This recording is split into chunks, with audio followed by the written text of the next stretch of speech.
Alors aujourd'hui, nous avons des musiciennes de toute la France qui sont venues ici à Limoges pour créer un orchestre d'harmonie éphémère, pour monter deux concerts qui se passeront au mois de mars. Le projet s'appelle Des femmes jouent pour des femmes. L'idée l'est née en 2019, juste avant Covid. Tout le monde parle de la Journée internationale des droits des femmes. Et puis je me suis posé la question, comment est-ce que moi, musicienne, j'aimerais me positionner, faire quelque chose justement en relation avec cette journée. Et puis j'ai mûrement réfléchi, je me suis dit, waouh, je vais regarder s'il existe un orchestre d'harmonie typiquement féminin. Juste ça. Et ça n'existait pas. Alors ça a été la première idée. Je dis, tu vois, c'est pas chouette de faire un orchestre typiquement féminin d'harmonie, ça n'existe pas. Et toute la difficulté est de créer un orchestre avec tous les pupitres, surtout des cuivres, des percussions. C'est les pupitres les plus compliqués à trouver, etc.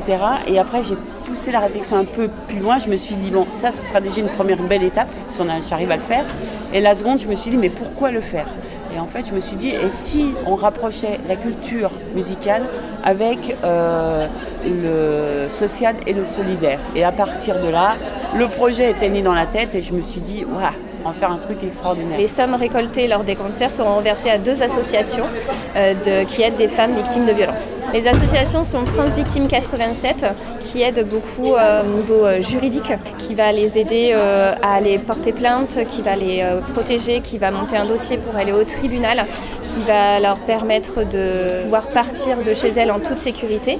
Et une autre association, WIFE, qui est une association, elle, qui met à l'abri surtout les femmes qui leur trouvent des hébergements d'urgence. Et ils ont des appartements en fait, qui sont cachés, qui permettent de les mettre à l'abri et qui après leur retrouvent un logement. Et on va les aider pour leur acheter du matériel, pour les reloger, pour les protéger, pour les mettre à l'abri et pour les aider un maximum. Tout le monde a accroché au projet. En fait, quand j'ai dit pourquoi on jouait, pourquoi on le faisait à cette occasion-là. Et du coup, voilà, c'est comme ça qu'est né en fait le premier orchestre. C'est parce que j'ai fédéré l'idée qu'on pouvait tous faire quelque chose ensemble pour une grande première et puis le donner pour offrir. Voilà, c'était pas seulement donner pour donner un concert, c'était donner pour offrir un concert et que les bénéfices servent à quelque chose. Du coup, je lance un post sur Facebook et ce post-là, il a fait le tour de la France. Et du coup, je me suis retrouvée avec 130 inscriptions et ça venait des 4 coins de la France. Je me suis dit, ouais, mais c'est incroyable. Enfin, bon, ça a fait la surprise. Donc, du coup, au final, on est resté à 90. Donc, on a fait les 2 premiers concerts. Et puis, les filles de Limoges sont venues. Et Christelle Costa me dit, mais Anne-Marie, j'aimerais bien... T'as pensé à faire un relais de ce que tu fais là ? Je dis, oui, j'ai pensé, mais j'ose pas le dire.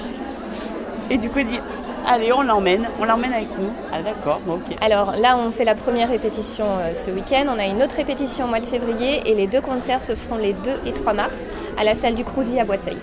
À partir de lundi 22 janvier, les réservations se feront en ligne. C'est réservation obligatoire et la place est à 10 € par personne.